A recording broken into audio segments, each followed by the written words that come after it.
This episode of Recording Studio Rockstars is brought to you by OWC, Spectra 1964, Sampley, Carl Tatz Design, and iZotope. In fact, you're hearing my voice right now through iZotope RX and Ozone, all recorded safely onto an OWC SSD. So get ready to rock. So I kind of was like, oh, I'm not miles away. It was quite heartening in a way. So I was like, oh, these recordings don't sound like a massive record or anything. But then very quickly, Alan just whipped them into incredible shape. It was like alchemy, basically. It was like being in the presence of a magician, because I was like, I don't know what is going on. I have absolutely no idea what he's doing.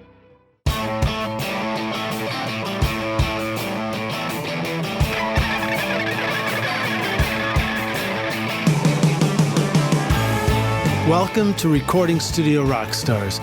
I'm Lid Shaw, and this is the podcast created to help you become a rock star of the recording studio.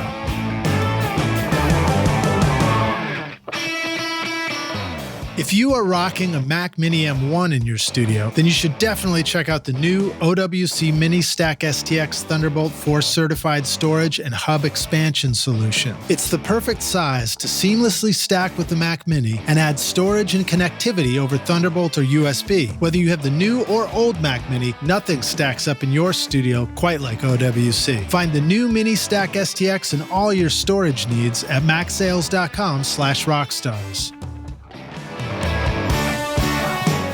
Do you need to record direct stereo keyboards? Spectra 1964 now offers the Stereo BBDI-2 with custom wound high-Z transformers for big headroom, virtually flat response, and a 15 dB input pad. The Spectra 1964 BBDI passive direct box is also perfect for recording deep bass that will make your mixes sound huge. Plug that into a C610 complementer, and as founder Bill Cheney points out, it'll move your pant leg. Get your sound moving at Spectra1964.com.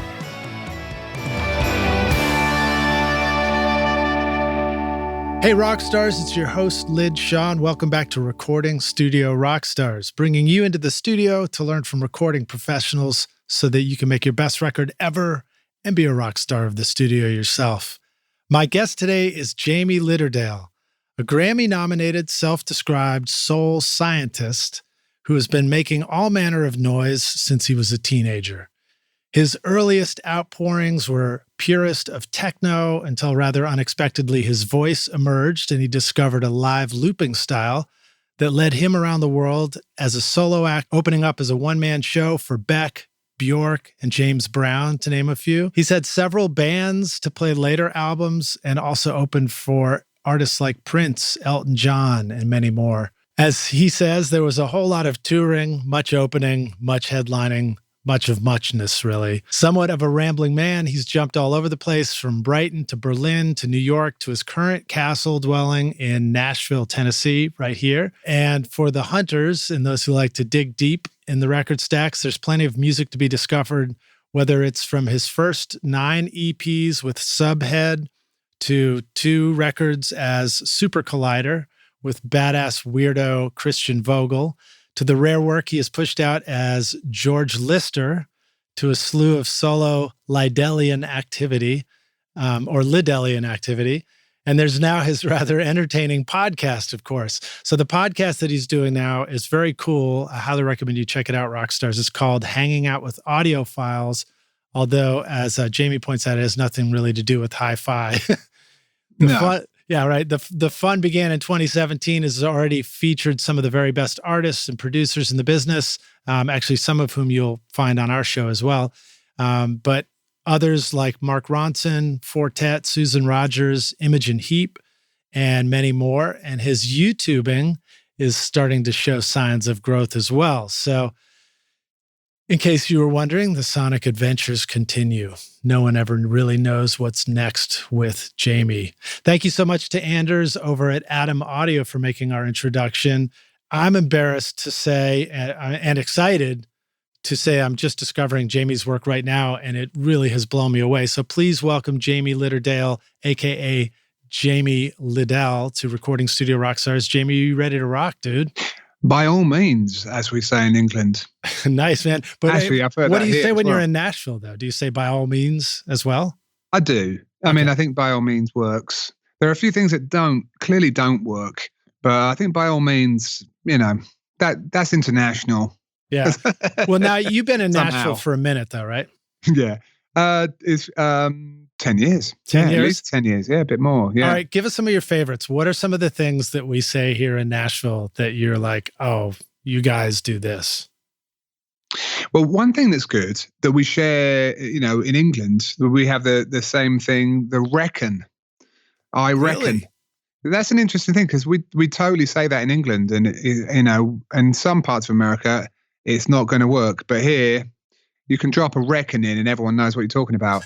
It's these weird things that somehow have crossed the seas and have survived. It's a mysterious thing.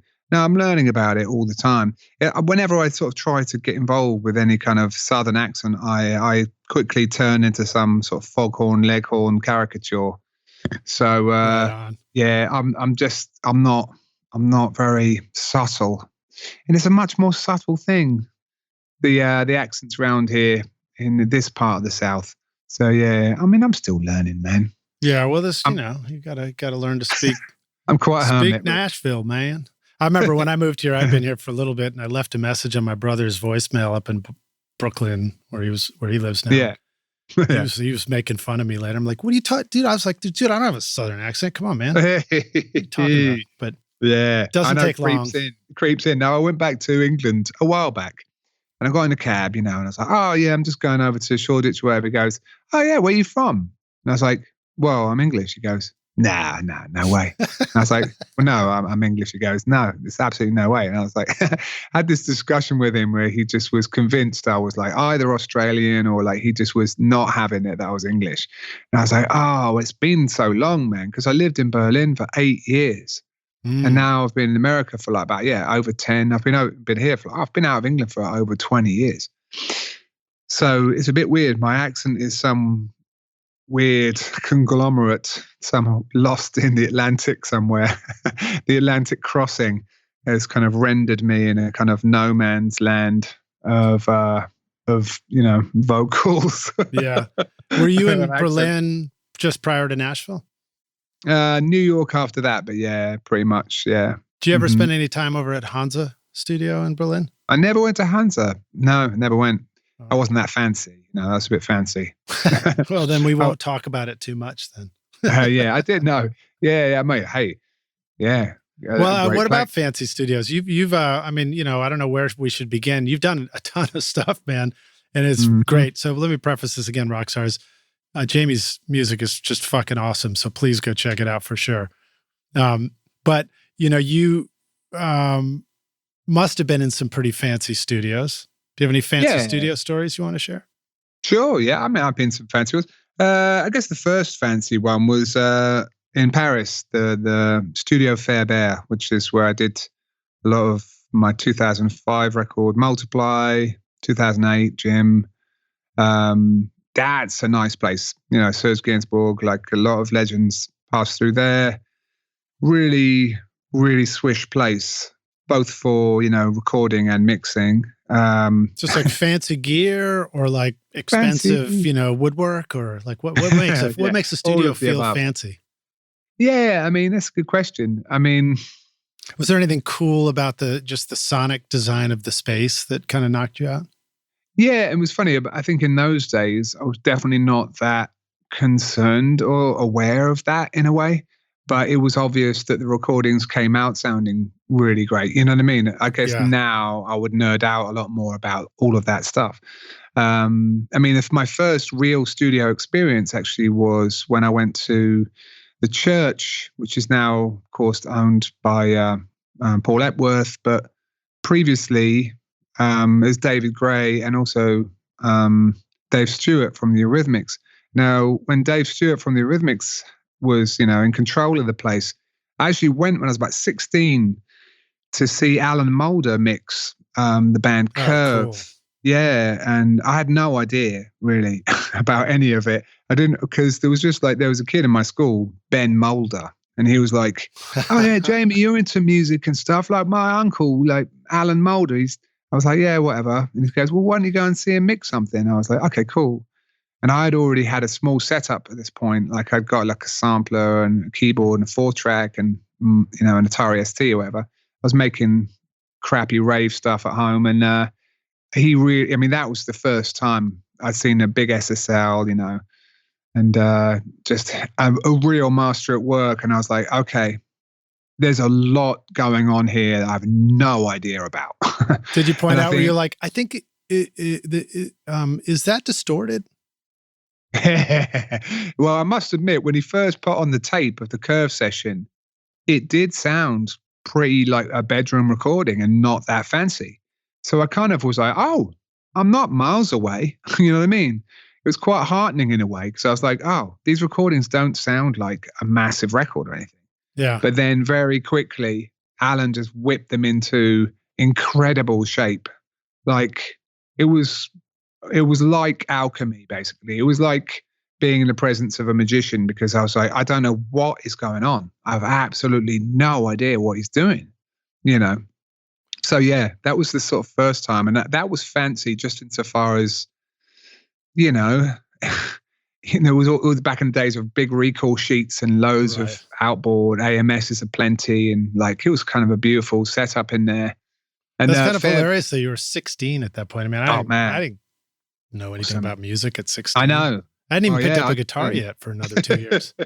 Yeah, I mean, that's the thing. So it was funny. It was definitely overwhelming. But I mean, Fairbear in Paris is more, it's more,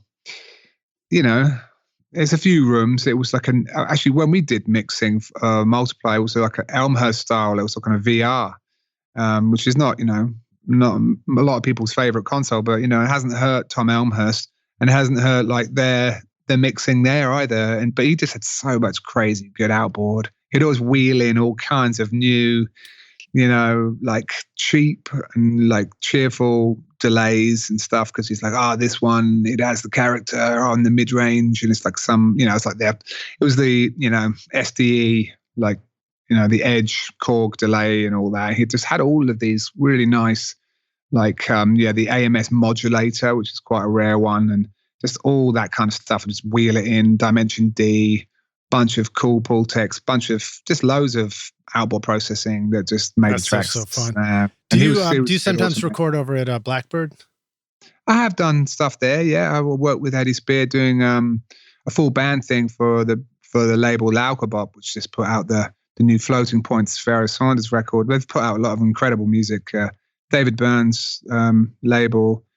I was on a tour with this band, the William Onyeabor band, the Atomic Bomb band, and we recorded all that stuff live at Blackbird. It's pretty much the only time I've actually really recorded there, to be honest. Do you remember going into the rentals room and just kind of, or like the closet where you just pick the gear you want to have in the studio? Yeah, for people who haven't been there, it's John McBride is a rare bird, a strange bird and a rare bird, and quite obsessive, and has a ludicrous collection of equipment, from microphones to Motown EQs and snare drums, whatever. Yeah, to snare drums, crazy gear. It's quite a treat. It's like a playground, really. And I just remember wheeling out. We just wheeled out all kinds of stuff for that session. We did have the Motown EQ strapped over the mix, I think. But that's great. Yeah, phenomenal place. I mean, I often forget. I don't prefer, but I find myself recording here at Sound Emporium more often. Partly because it's down the road, and I just really love the sound of that room. But yeah. Nashville's just I forget. It's just literally full of some of the world's best studios, and it's like, oh yeah, it's just down the road. and go to Turnip Chuckle there. Yeah, and exactly. And what's so cool is discovering how full of musicians and people it is. Like even for me, I think you and you said we'd crossed paths in the past, but we didn't really know each other, and 10 years later, it's like, finally get to do a podcast. yeah. That's good. That is quite a Nashville thing, isn't it? But a lot goes on behind closed doors here, doesn't it? And obviously, I think we have a mutual friend in Roger Moutino. Oh yeah, right, yeah. Barbara's his wife, and that's how we found our house, and that's how we became friends with them. And I love him. Through him, I met sort of Pat Carney and a few other characters, but a limited selection of people. Pat Sansone from Wilco has been an old friend of mine. Yeah, great. But yeah, man. And now I live opposite a guy called Rob Berger, who's a tremendous piano player, keyboardist. Has played with Lou Reed, Laurie Anderson, John Zorn. I went out on the Iron and Wine Calexico tour just recently, and he's literally my neighbor just across the way. And the guy who does all of the woodwork and handyman stuff around the house, we were just chatting one day, and it turns out he's got a Grammy. He's got a Grammy for engineering. So that's about as Nashville as it gets, really. I'm like, you haven't said anything about this. You go, oh yeah, the Grammy. I was just like, I love that. I just love it. I just love that, low key, your postman might just be an incredible guitarist here. And, there are not many places I've been to in the world where that's the case, but music really is like interwoven into this city in quite a unique way, isn't it?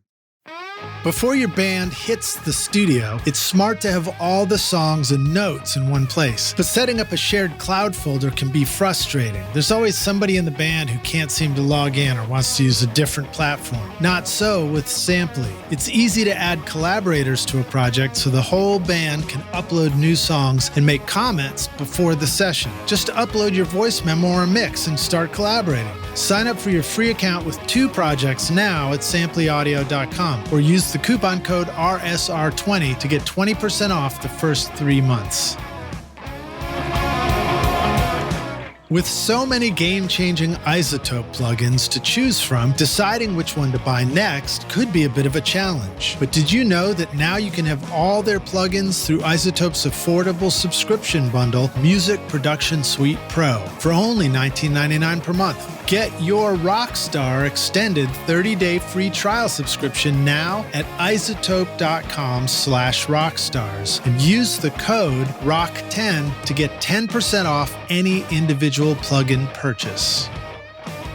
So Taylor is the one who's helping, do my studio right now, and he's doing the ISO room next and gonna put up new fabrics and all this stuff. And he's got the long history of being a songwriter and part of the whole Nashville, country music songwriting machine. And it's just a trip, when he talks about stuff like that too. And it is really fun. I dig that a lot about Nashville. Yeah, absolutely. I mean, I've had the chance to, although never really particularly work with him, see Ferg in action a little bit. And all of that world is amazing, Yeah. Well, yeah. My wife took pictures of I think, she's been in the room with Will Oldham and those guys quite a lot here. And it's a cool town, man. I still really enjoy it because you can still kind of bumble around and be very much, incognito and invisible. Mm-hmm. But everyone's there if you want to draw on them or call them or whatever. I've still yet to hang out much with Dave Cobb, although I work a fair bit with Eddie Spear, who works with him, and there's always new people coming to town. This great guy Aaron Steele, who I've been enjoying working with a little bit, and obviously before this pandemic, it was great to work with him. There's some great new players coming up. They're playing funk, and I went on the road with Gerald Jenkins, who runs the Creative Soul Academy here in town, which is a whole other world of brilliance, really, just tremendous. He played with Lauryn Hill. He's incredible player. And of course, there's Shannon Sanders, who some people know, who was India Ari's musical director. He's here in town. It's just absolutely a ridiculous player. I bought my RMI from him a long time ago and went to studio, me and my wife. We're like, oh yeah, go and pick up the keyboard, He answered the door and he was like, oh yeah, this RMI, man, it's pretty cool, sits down at it and just starts ripping. And me and my wife were just like, who the hell is this guy, man? He's like D'Angelo. This guy is absolutely incredible. He's just stupidly good. And he went off and he played the organ and he was just giving us a little show, just having fun. And I was like, okay, this town has got so many characters that are just all going at it behind these little doors, these, inconspicuous abodes of, of excellence. So, it's always, I'm really excited once the second vaccine shot kicks in and people can start coming back over. And, my studio is set up to be quite, tell us about your place. Hermit's cave. Yeah. I mean, I've got a penchant for the 80s modulators, So I'm sitting here looking at my stack of my pride and joy of my AMS 1580S with the chorus controller and the Marshall time modulator, then the Infernal Machine, and then the Prime Time original, and then the H3000. And do you have a Publison? I do have a Publison, yeah, which I just had repaired by the only guy who can repair them pretty much in the world, Jonathan Prager over in France. To great expense. It took about a year to repair it, but now it's pretty much better than it was when it was made in the factory. So it should give me another 10 years. But yeah, man, I like that kind of stuff. And then I've got a bunch of old mics. Got two U47s, 269, which I got from Berlin, two 256s, KMs. I've got like the Coles. Got this nice Sanken CUX 100K, which is a new microphone. Records up to 100 kilohertz. It's more for special effects work that I haven't quite explored properly yet. Strange sounding mic in a way. It's a very open sound, kind of used, I guess, for classical recordings. I mean, it goes up to 100 kilohertz. It's a weird idea. Obviously, all that stuff is inaudible until you pitch it down 4 octaves, and then that recorded information sort of suddenly becomes audible. So for special effects, for recording very, very high frequency, brittle sounds, it's phenomenal, really weird. And so I've got a lot of good mics. I've got a lot of weird preamps. I'm recording this into a quad. I got a couple of quad 8s, a couple of Calrecs. Have you recorded any bird songs with that Sanken? Yeah, right. I mean, the hard thing about that, of course, is ambient noise. There's so much road noise. Yeah. And other ambience. I'm not, I think I'd have just to get the bird. Yeah. I mean, you'd have to be really up at the crack of dawn, wouldn't you? Isotope to the rescue there. Yeah, which would be interesting. It's really cool to put the recordings into RX because, but also I've noticed with my setup, I've got basically I'm running like a bunch of Apollos. I've got like 3 Apollos, but then I've got this crane song head and a bow and they're all sort of talking. The head is the clock boss or whatever, throwing out the word clock to everyone else. But running at 192, everything gets really shady. Everything's really unhappy. Like the system just gets screwy, and I can't because of course you have to record at 192 if you're going to bring out the 100 kilohertz because you lose half the sample rate with that. So to really pull out that 190, to pull out that 100 kilohertz is hard to do. So I might invest in a more fancy field recorder that can go up that high. I've got sound devices that I use for podcasts on the road. This is a small one, a Mix Pre 3 or whatever. And that only goes up to 96K. But those are great. I have one of the Mix Pre 10s here, and we took it for a camping trip, songwriting, tent recording session. Nice, perfect. Last summer, and it was a blast. Yeah, you have to have an external battery. Yes, well, I got extra big fat batteries. Yeah. That's the thing. They should have really put a good battery on that thing. But anyway. Well, you got to get the sled. There's a sled you attach, and then you put on the, is it the Sony's or something? The T batteries? They're like these film batteries that will just go for hours. Oh, that's cool. Yeah, I use a USB-C battery, same kind of thing, I suppose. Yeah.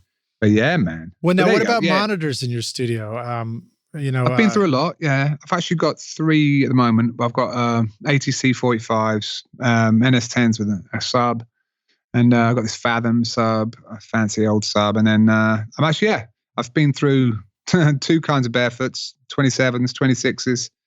You had any chance to use any of the Atom Audio stuff? We'll give a thanks Sanders for connecting us too. Yeah, and by all means, my friend Dave Seatek, I've worked a little bit with him, and he took me out to the Sonic Ranch for a while, and we were out there for a couple of weeks, and he insists on using his, I think they're called the S3Hs or something like that. And I've got a pair of those that I'm using. I love those actually. Yeah, I was really surprised. I was sort of not sure how I'd get along with those. I thought they might be harsh, but it's quite the contrary. They're really a pleasant long-term listener, which is kind of why I switched from Barefoots to ATCs actually. Mm-hmm. It's because I found the Barefoots actually, I loved them, but they were fatiguing to me.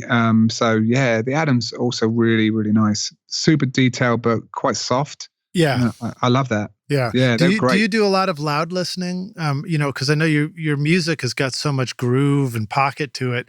Is it necessary to kind of turn it up for a lot of your process at all? Yeah, I mean, I do. I mean, I must admit. Put you on the spot there, sorry. Yeah. Is it loud? I mean, I think my wife will say it does get a bit loud. But I don't know. It's funny. I go through waves. Yeah. I think I definitely can't do any mixing loud. Right. But I mean, I try. God knows I try. And I'm really, really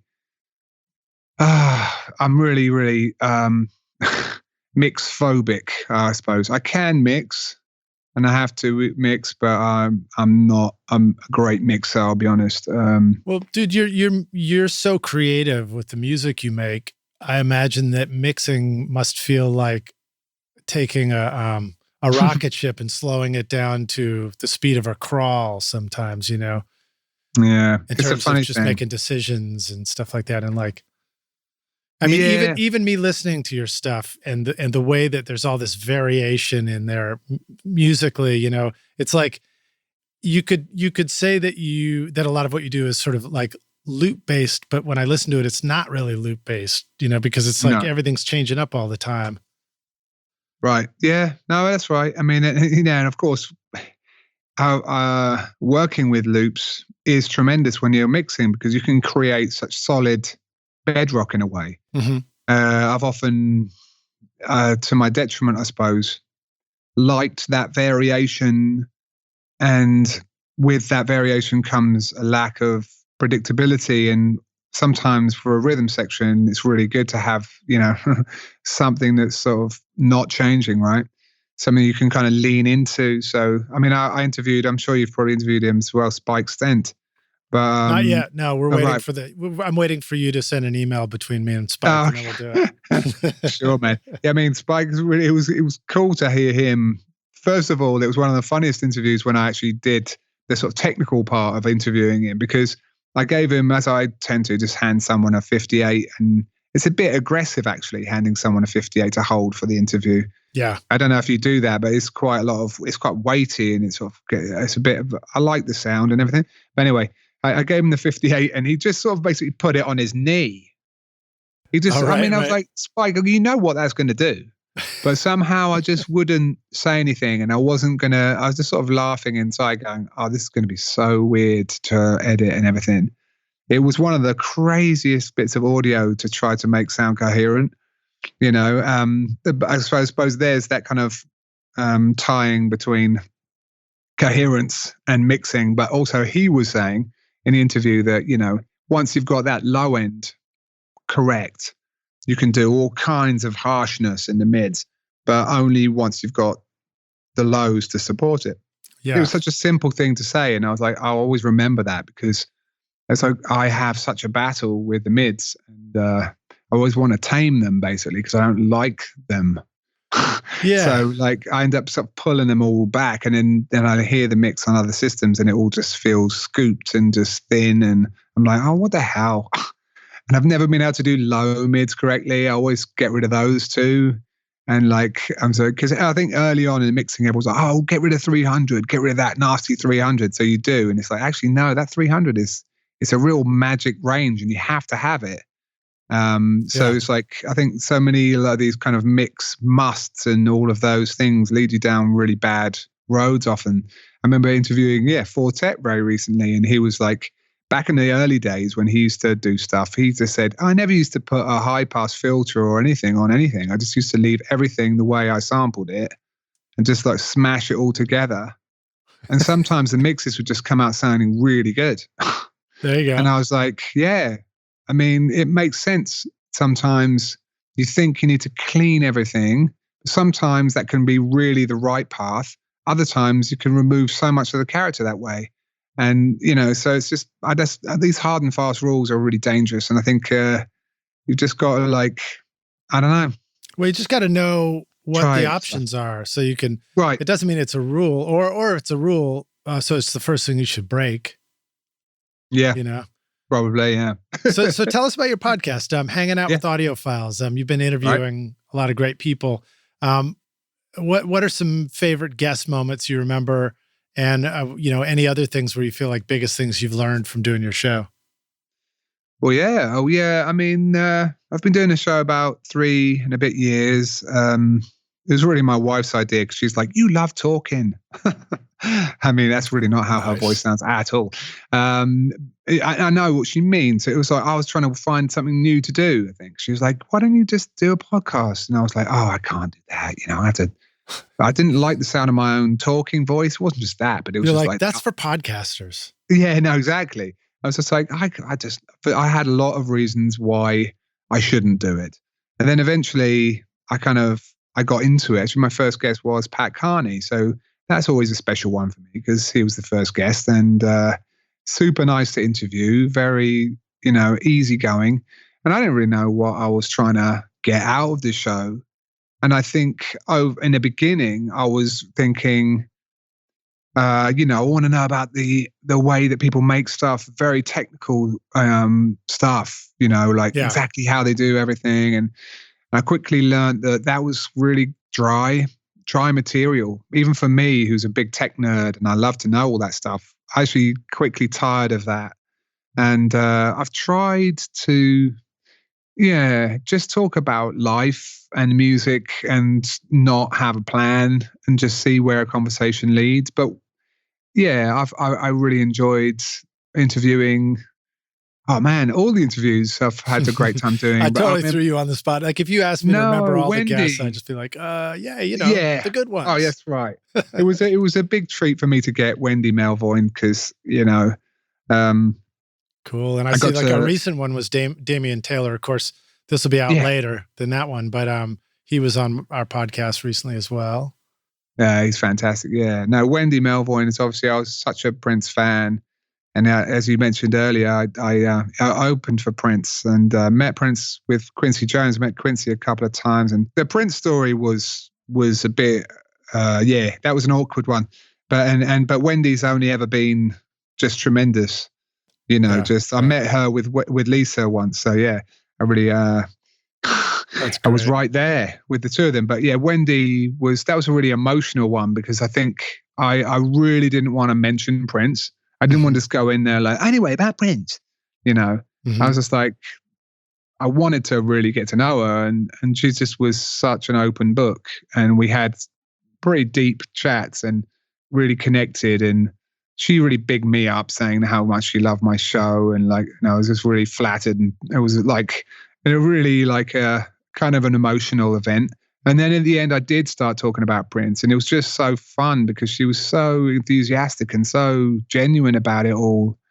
And, we sort of I just felt like we really sort of bonded in that whole chat. And I must say that was very much because it was a face-to-face interview, so it's been interesting. It's quite convenient in a way to do these interviews on the internet, isn't it? But it really is. Something so different.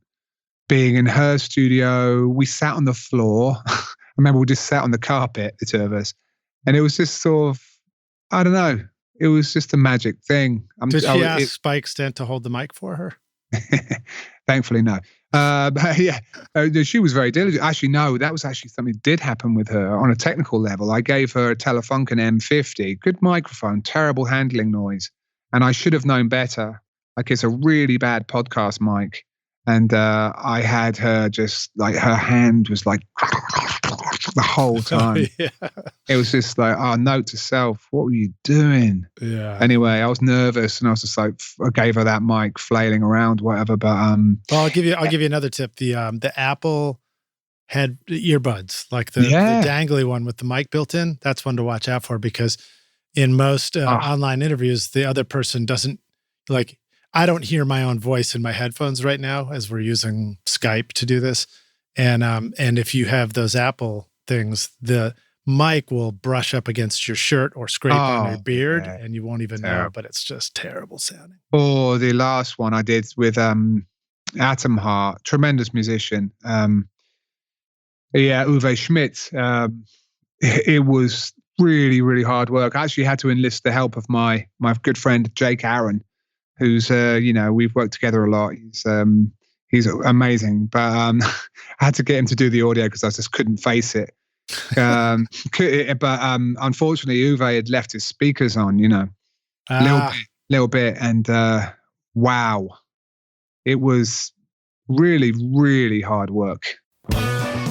The first time I heard a Carl Tatz Phantom Focus mix room featuring the PFM HD1000 master reference monitors, I was blown away. It was like listening to 3D holographic audio where I could reach out and touch the instruments with rock solid bass down to 20 hertz. It was awesome. And now I've got one of my very own at the Toy Box Studio in East Nashville. What's amazing is that the Phantom Focus system can be implemented in your existing control room too, or even your bedroom studio, giving you world-class sound. Go see how cool your studio could look and sound at phantomfocus.com. This show is sponsored by Recording Studio Rockstars Academy, where you can go to take your recording, mixing, and mastering to the next level. And you can start right now with my free Introduction to Mixing course, Mix Master Bundle. This course will show you how to get pro-sounding mixes from your home studio with free and stock plugins in Pro Tools. And the best part is that these mixing techniques will work for you in any DAW, whether you're in Logic, Cubase, PreSonus Studio One, Reaper, or anything you can think of. Are you ready to make your best record ever? Then go to mixmasterbundle.com to get started for free now, or look for the clickable link in the show notes of this episode. Yeah, well, that's one of the things that I had to learn. I mean, we can talk about podcasting. It's audio, But one of the things I had to learn, same thing. If you've got two voices for the interview, mine and yours, and then in Pro Tools, let's say later, they slip a little bit, or I shift them around to change timing of something.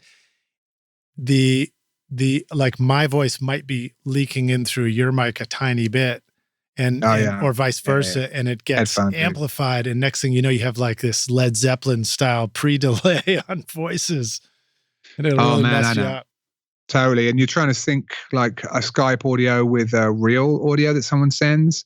I think due to the nature of the protocol or whatever, they compress time slightly. So the interview that you might record in Skype was not going to line up with the other one. Nope, it speeds up and slows down to keep things flowing. Yeah, that kind of stuff will drive you absolutely bonkers. So another guest that you had that was pretty cool looking. I don't know if I say her name right. Should I say Imogen Heap or Imogen Heap? Okay. Imogen, yeah. All right, great. Tell us about interviewing her. She's done a lot of remarkable stuff. Yeah, I mean, obviously she's a real force and a consummate professional, and that goes for her interview technique as well. I mean, we have a lot of mutual friends, a few mutual friends anyway, and I was just really curious to get her perspective on lots of things. She'd released this thing literally at the time when I did the interview, I suppose, which was partially one of the reasons why she agreed to do the interview, because it sort of coincided with the release of the Creative Passport, which is something she'd been working on for a long time. Right. I mean, Imogen, she's so much more than a musician, obviously. She's such an entrepreneurial character who's had her hands in so many things. She was in the music an industry. early voice in music meets blockchain technology. Right, exactly. She's always on the sort of cutting edge, and she's just a very smart lady. Very genuine, really, really passionate. And obviously, aside from all of her, extracurricular activities, a really phenomenal musician. Yeah. And I think one of those people that just has found a voice. I mean, she ultimately has done it. She's like done the ultimate thing, which is like find the voice that is you. I mean, for any artist, that's the holy grail, isn't it? It's like, learn to trust your voice and lean on it. And I think, she was explaining to me how she was an early adopter of like internet community, for example, like, and sharing early demos with her fans and getting feedback as opposed to just dropping an album of unexpected material on them. Yeah. She has adapted this technique of really kind of sharing the work in progress, warts and all, with everyone that likes her and follows her. And I just thought that was just that alone as a takeaway was really interesting. I mean, she has an awfully large, social network around her. A global village. Yeah, she's spent a long time doing it. A long time, way before most people thought about doing that. She was on it. So she's a pioneer in a lot of ways. Yeah. And so I think it's so interesting with certain interviews. I mean, it goes with Susan Rogers as well. I would love to have an opportunity to have another chat, because it feels like you get such a small window with these people and they're so busy. There's a million things that I kind of wish I had asked, but such is the nature of the interview, isn't it? Yeah, well, that's very cool, man. And I think you've done, you're nearly 100 episodes in or something like that. So 81, I think I might. 81, right. Well, it by may the be time more this than comes that. out. Yeah, by the time this comes out. So Rockstars, definitely check that one out. We'll have a link in the show notes so you can go over and listen. What about pivoting back to music? What who's been a real great influence for you? With your early music and stuff, and tell us a little bit about getting started.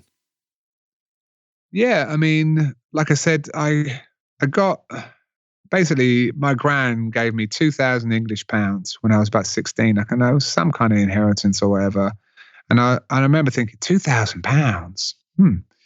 It was right about 1988, 1989, something like that. And I bought all my gear from Sweetwater because the exchange rate was so good in my favor that I bought myself, I got an Akai S950, Korg M1, I got a Tascam 4-track, I got a 58, I got an Alesis MIDI Verb 3. I got all of that for £2,000. Wow. It was a lot of gear. And it really, when it arrived, I just remember just being beyond thrilled. I had an Atari ST already that I was using, and I had Cubase, and I was just off. And this is all at 16. You had that much wherewithal to know what you would want. Yeah, it was funny. Because I live so close to London, that was a big thing, and obviously kind of the 80s was such I don't know. They obviously had more of an effect on me than I realized. I mean, I was by that time pretty much obsessed with Prince. I was like the kid at school who liked Prince, and no one else really liked Prince. But I kind of saw a live show of him playing. I think it was like a Love Sexy tour, probably about in 1988. I hadn't realized he could really play all of that stuff.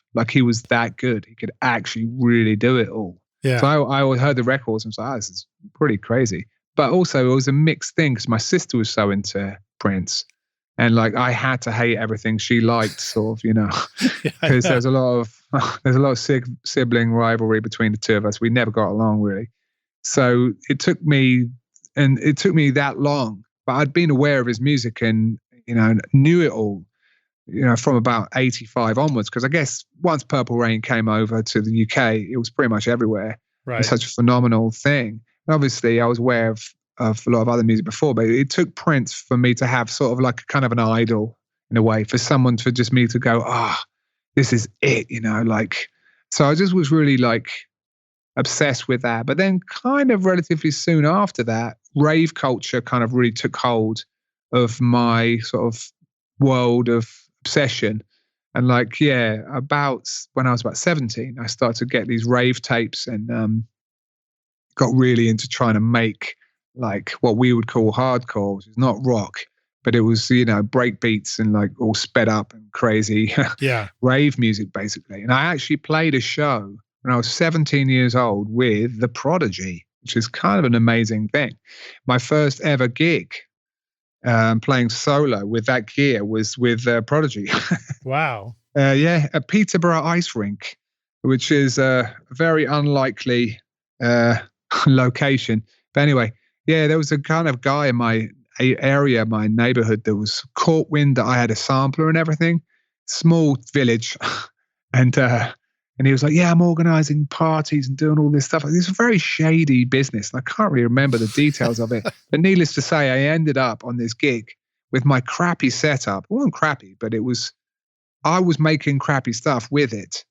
And I just remember that formative experience of, first of all, playing and feeling pretty bad about it. But then the kids at school were all really high because it was the time of the summer of love and everyone was on ecstasy and everyone was like, oh, damn, it's amazing. Just like, I was like, what? Wasn't that good? Jeez. Then the Prodigy came on and were absolutely killing. Yeah. Like it it just killed me. I was like, what is going on? Like, it blew me away, you know? I mean, I just sort of, it really hurt me in a way because I was like, I might as well quit, you know. In a way, there was that kind of sinking feeling of like, this is so good and I don't know why, and why is my stuff so bad? And like, but at the same time, it's a funny thing, isn't it? Sort of motivation and what makes you get to the next place. It was soul crushing in a way, but it was also, I don't know, it was I've often responded quite well to heavy beatdowns. You know, I'm that kind of person. And I think not everyone is like that. And I think maybe you kind of need a bit of that to do well in music. I'm not sure. I don't know. Can you remember what you just said for possible lyric content on one of your next songs? That would be perfect. Yeah. I mean, it's a funny thing, isn't it? Yeah. I had school teachers that were really aggro and would just like really like just, you know, tear me a new one for bad behavior. Well, like just for bad work. And I would really get motivated from that negative, I think from that criticism. Yeah, I kind of needed to show them or something. There's almost like a kind of a revenge plot, like a cheap kung fu revenge plot in my mind of like, I'll show them when I come back next time. The Prodigy are going to be in for fucking trouble, you know. But obviously, you know, and it kind of worked out that way, you know. Not that I ever like went head to head with the Prodigy again, but I needed that beat down to make me think, all right, if I'm going to do this, I've got to really step up my game. Yeah, totally.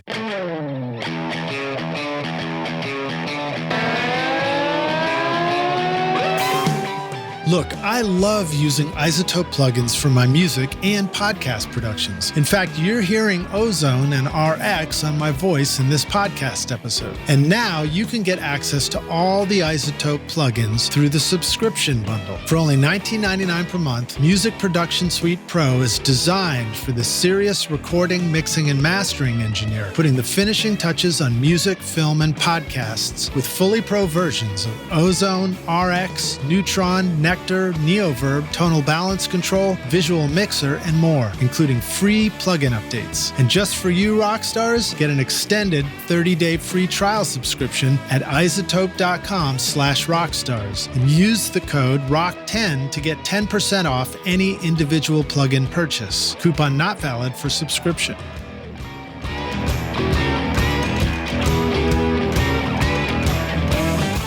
So you just finished an awesome mix and sent it off to the band, but the singer texts you with lyric changes, the drummer emails you wanting a different fill, and the bass player DMs you about a wrong note in the chorus. But which mix version were they talking about anyway? Don't you wish there was an easier way? Samply comes to the rescue as your ultimate mix assistant, streaming high-quality mixes so that your clients can easily listen and send notes from their mobile phone on the road or the computer back at the studio. All mix comments are time-stamped directly onto the correct mix version with no confusion, and everything is easy to find in one location. No more missed mix messages from the band. Phew! Sign up for your free account with 2 projects now at samplyaudio.com and use the coupon code RSR20 to get 20% off for the first 3 months when you're ready to upgrade.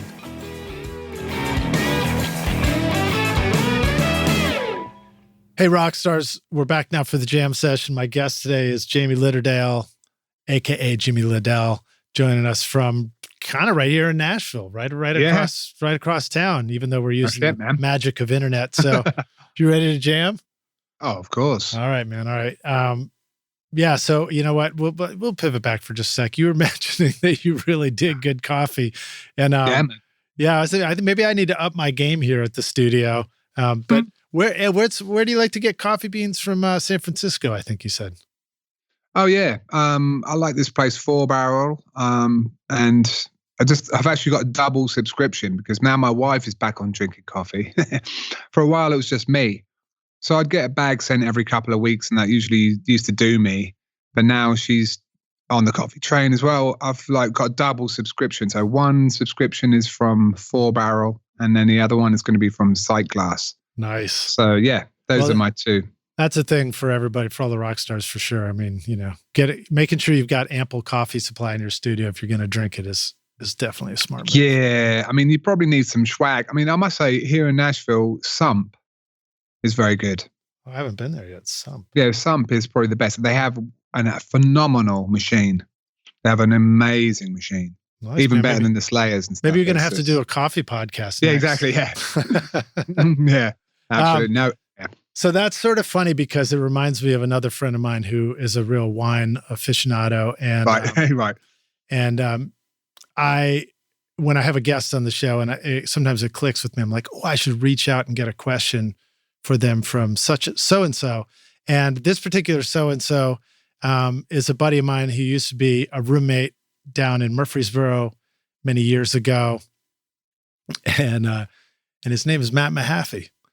And he said, so I said, Matt, what should I ask Jamie Lidderdale? And he said, ask Jamie how it was jamming with Beck and Matt Mahaffey at the BBC for Nigel Godrich's From the Basement filming.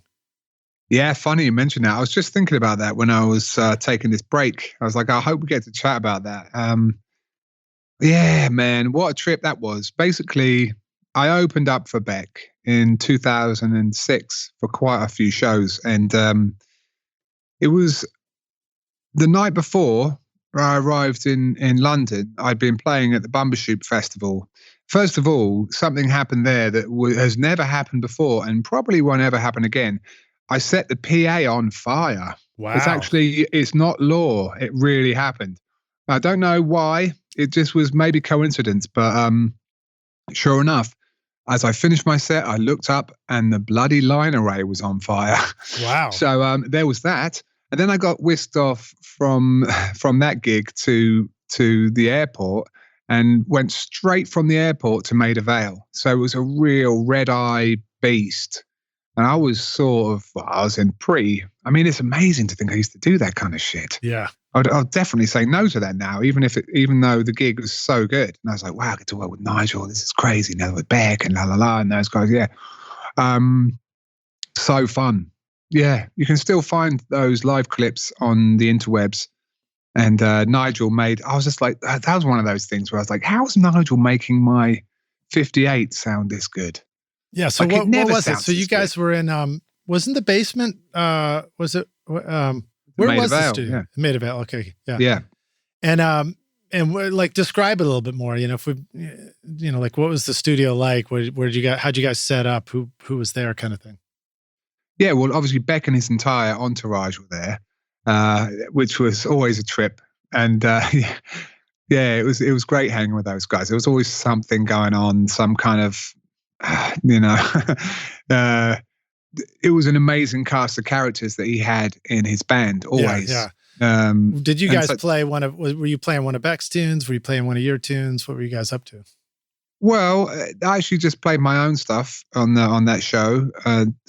I think I did jump in to do percussion or something. Yeah. At one point in that tour, I became part of the band. Beck's tour at that time was really special for a lot of reasons, but one of the reasons it was so special was because he had puppeteers.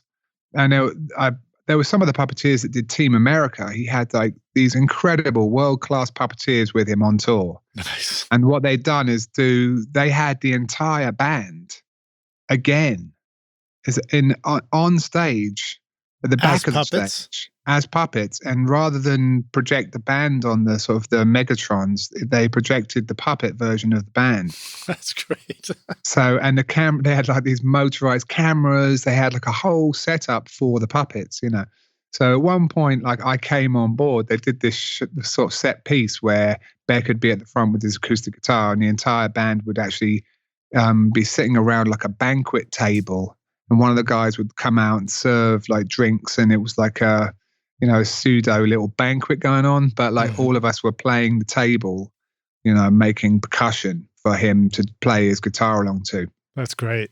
And Beck's one of those guys who's like, he if he likes you, he's very inclusive. He's like, hey man, you should come out and do the thing with the table, I was like, oh yeah, totally, man. But then the puppeteers were like, the problem is Jamie doesn't have a puppet. So they had to make a puppet out of me, which was basically just a piece of cardboard. There was me, but they just put these massive sort of black eyes like over my eyes. It's like, if you want to make a puppet out of anyone, you just give them really big black eyes. And sure enough, I was this kind of creepy puppet kind of guy who kept lowered down. I still got that puppet. It's pretty amazing. But did you tell him, you guys trying to make a puppet out of me? Yeah, that's fine. I think you can make a puppet out of me. I'll let you guys do it since you are world class. But anyone else tries it, you know how I am with beatdowns. Yeah, exactly. So anyway, yeah. So there was this whole sort of very encouraging and very sort of anarchic style to Beck and his whole entourage. So they were kind of always having fun and just super talented, all of them, just world-class players. Yeah. But I opened up solo for him, as I did for a long time. I joke about it, but that's how I bought this house in Nashville, was all the solo touring I did. That's great. I opened up for James Brown, I opened up for Bjork, I opened up for all those people just solo. And what were you surrounded? So you're solo. You're not just playing a guitar and singing on a mic. You've got like all kinds of stuff around you, right? So to maybe break that down just a little bit for us. Like describe it.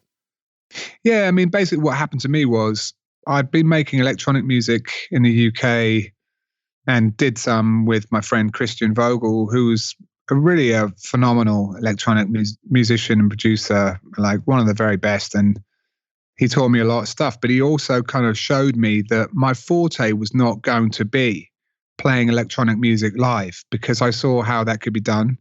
And I was never going to be able to compete, basically. Mm-hmm. So a few things happened. I got a record deal with Warp Records, which, I was with Warp Records for 14 years. People who don't know, Warp Records, they had like Aphex Twin, Square Pusher. It's a very important UK electronic label, arguably the most important. And so it was a very prestigious position to be in. And I was really happy that I got on that label. But basically, after my first album, Advance, ran out, I moved to Berlin and sort of was like, okay, I didn't have a record. I had no more money from the Advance. And I was like, I'm actually kind of screwed. Right. What am I going to do? I had to get a show together and tour. It's the only way I was going to ever get out of the hole. Yeah. And then I sort of had to sort of face the music a little bit and go, well, what am I good at? What do I do? What can I do that's not the same as everyone else? Well, this was about 1999, basically. And I just discovered that I could use my voice and loop with, like, I think the DL4 had come out, the green Line 6 pedal. You hadn't been singing before that, really? I mean, I did sing in Super Collider, and I had bands at school and, and in college. And yeah, I'd done singing a fair bit, but, I hadn't done that much over the, I hadn't sort of done shows solo with my voice. Yeah. So yeah, I just started taking these very low key kind of improvised gigs in Holland and Belgium and parts of Europe where they were quite happy to let me be quite avant-garde, and they weren't expecting a big bunch of bangers or whatever. So I kind of cut my teeth in the sort of improv scene, and I just hit the stage with no plan at all. Just a bunch of machines and just sort of jam and scat sing and then freestyle some lyrics and just play along with this looper, this little green pedal. And I realized I hit the edge of that potential and thought, okay, I need to take this further. And then I got into Max MSP, basically. Mm-hmm. And I sat in the kitchen in my place in Berlin for about 6 months, like building a looper. So at about 2000, I had a pretty advanced looper that I'd completely built that allowed me to have 5 independent channels and 5 outputs and 5 loops, all the same length.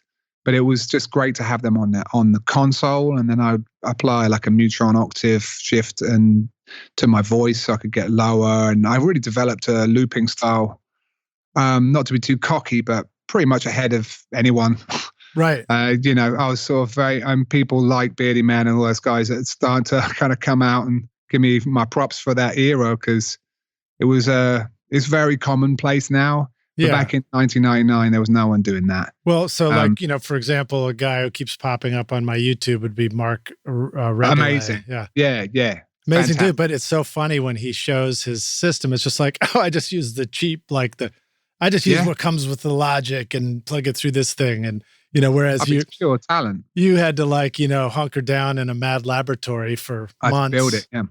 Hence the moniker Soul Scientist, because I've done a lot of programming. I've done a lot of Max programming. I've done a lot of, now I do a lot of modular synth stuff. And I've always had a weird sort of double life in a way. Yeah. As a singer and a producer. And, I've written songs for Haley Steinfeld, for example.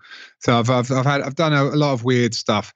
But the Max MSP era was really what bought this house. So I remember there was a tweet recently where someone was like, should I bother with Max MSP? Will it ever do anything?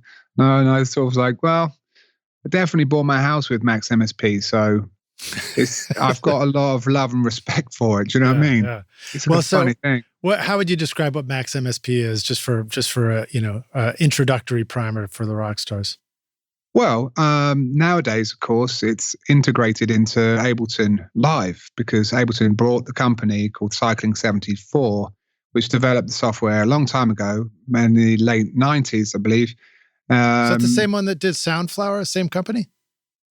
Yes. Yep.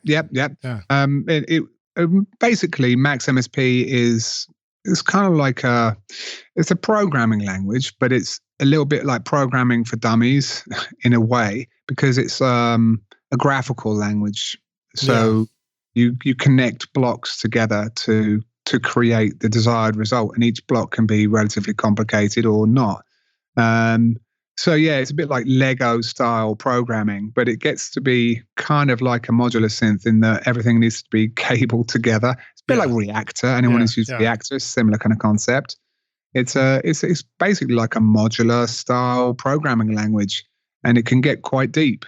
In the case of my system, it was a bunch of synchronized loops, 5 synchronized loops, so I could loop within the loop, because I was really enamored with the Boss SP202 at the time, which could do this like A-B loop where you could have a main loop and then you could loop inside it. So I recreated that in my Max Patch. I had like a mod wheel, vary speed, so I could slow the whole thing down, and I could slow it down with Portmanteau, and I could speed it way up into the stratosphere, and just using it, and I could stop it and I could restart it. And I had a very elegant way of controlling the whole thing from a keyboard.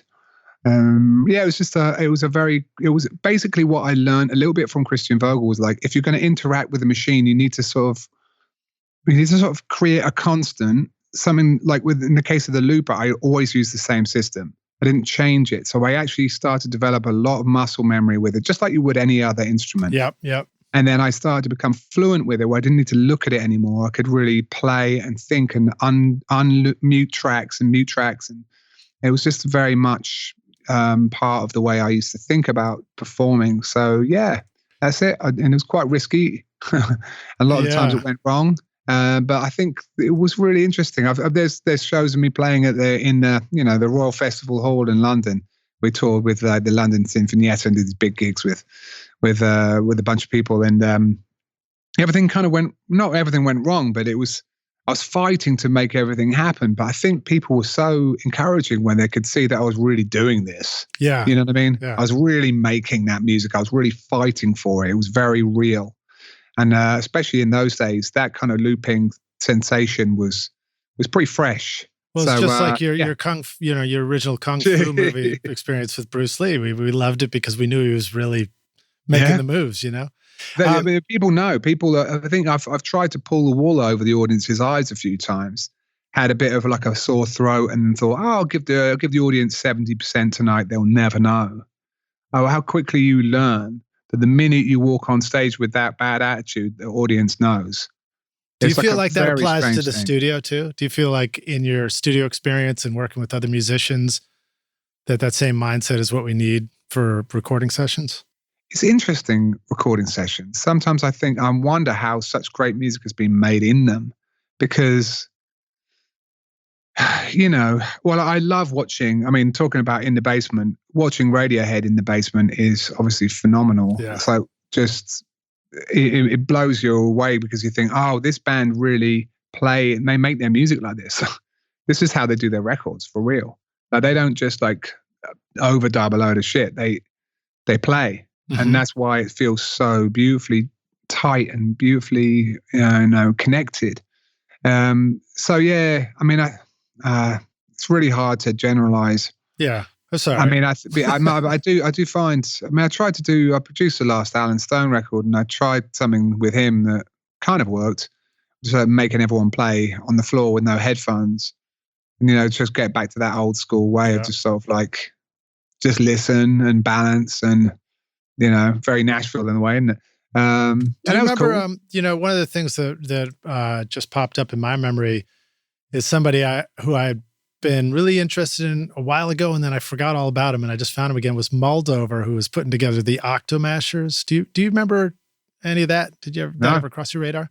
No. So as a character, I think he was maybe out of like the New York scene, but he was creating these. He would take like those little Oxygen 8 keyboards and set them up in like kiosks for people to just show up at events. And it was trying to like integrate it to where like anybody could show up, almost like an art exhibit, and you could play it, but it was linked together just enough that it's like you said, there were some electronic constants, but everybody would just kind of improvise. And it was mashup stuff as part of the kind of the mashup era. Yeah. I mean, that's an interesting time there for a minute with electronic music, like when you see a lot of people come on stage just with the laptop, and I didn't actually have a problem with that, that very austere kind of like, the old cliche of like, you could be checking your emails up there. It's like, I didn't really care. You're like, dude, you have no idea how much I don't want to check my emails. Yeah, exactly. So, but I mean, I quite embraced sort of watching those people and just thinking it's all right. There's a lot of ways to perform, and electronic music is very young. Yeah, it's a very young form of music. I remember hearing like early criticisms that have been, bands like Depeche Mode. I think back in the day, like the NME would be like, these guys aren't even doing anything. Because it wasn't working class, you're not like thrashing it out in a way that's visible, but I will say I did a tour 2013 and I thought I'd go out and play solo again. Right. But it really didn't connect, and the people didn't like it because I was doing a lot of kind of hybrid playback and then looping over the top. I was actually doing a lot, but it didn't seem like I was doing a lot. Compared to the visceral looping experience where I was very obviously naked and there was nothing to hide behind. You know what I mean? Yeah. In fact, I learned from that experience that the more effects and the further, if you just sing a single note and then 4 notes come out, it's like, in a way, the audience is like, what? Well, that's just not happening.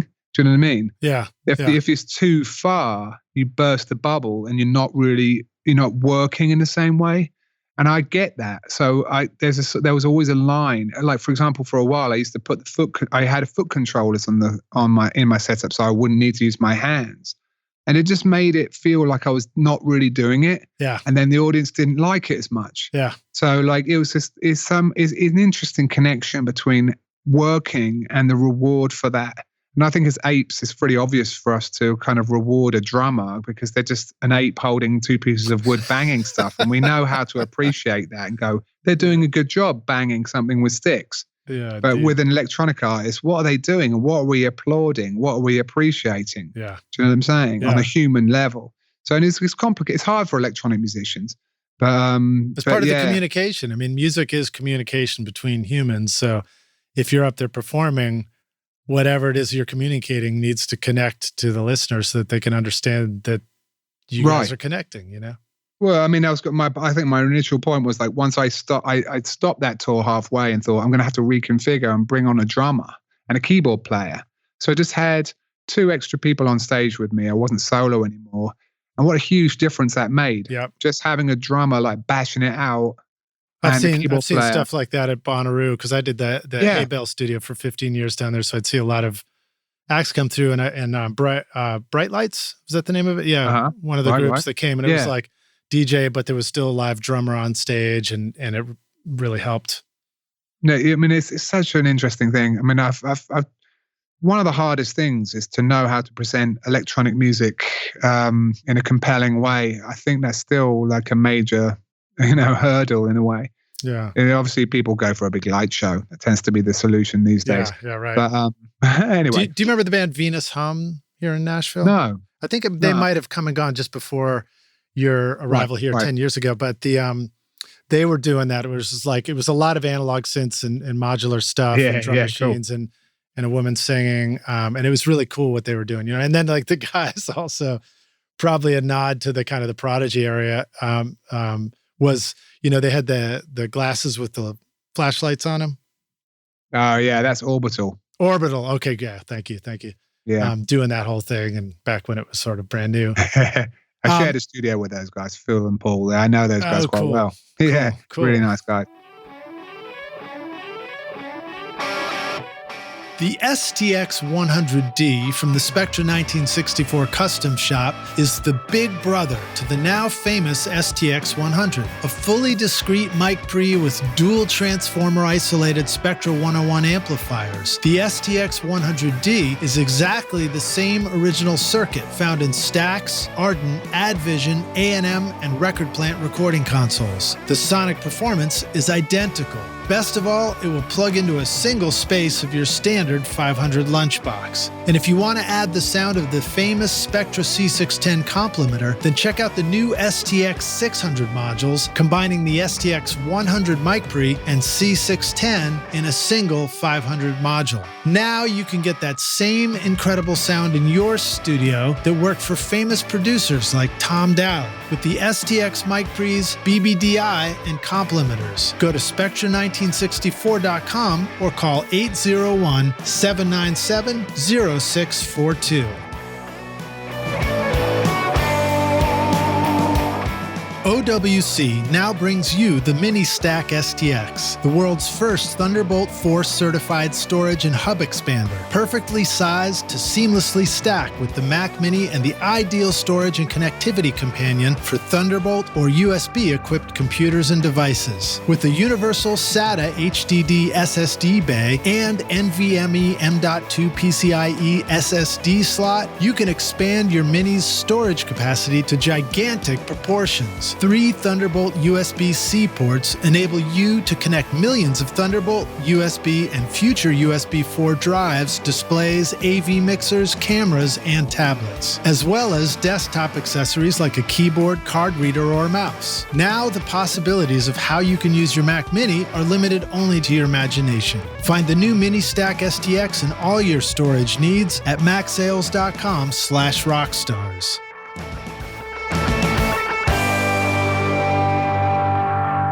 Let me ask you this. So one of the videos that I found of yours and put into playlist Rockstars, of course, we got a playlist of music from Jamie to go check out in the show notes, and then also a YouTube playlist of some cool videos. This was, I guess it was called the Director's Cut, and it was you performing with the little iMachine app from Native Instruments on your iPhone. Yeah. It looks like an old iPhone too. And what's funny is, yeah, when I'd messed around with that, and I love that. When I got my phone, I spent more money buying all the music apps that I could find than I did on the phone. It's like that was my whole reason for getting an iPhone, just because it actually worked. But that was one of the apps where I messed with it and I tried it, and I was like, I can't quite figure out how to use this thing.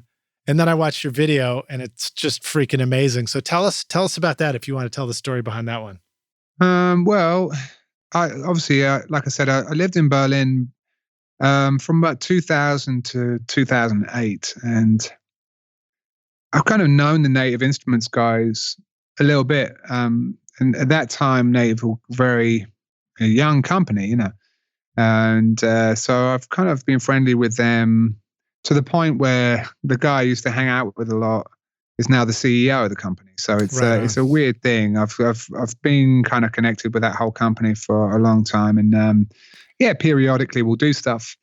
And so, is this where we pivot to talk about the importance of building relationships in the music career? I mean, it's a funny thing because I tend to be the kind of guy who's I'm not a schmoozy guy, I'm not like really looking. But places like Berlin, it was really like I was causing quite a ruckus in those days and playing a lot.